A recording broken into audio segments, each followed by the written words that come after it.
Guys, punong-puno yung ating pinggan. Hindi na ni pinggan Pinoy siguro, no?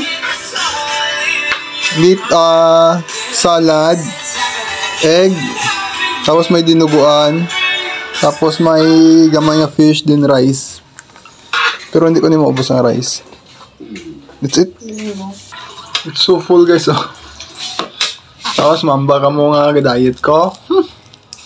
Diet man. Pero hindi siya calorie dense kaya nga small calories mo na ng vegetables. Nagambasin mo na yung iwang si mo? Mo na ning wala ka diet nga ganiwang. Ang secret? Ha? Gusto niyo ang secret? Exercise ka mo. Grabe ka naman. Sakit siya magambal. Exercise is the key. Hindi. Siguro nasa kwan isa. 800 calories siguro. 800 calories. Pero okay lang. Kaya kung hindi ko maubos ang rice, okay lang siya. Kaya ang vegetable ko man na nakapadamo ni.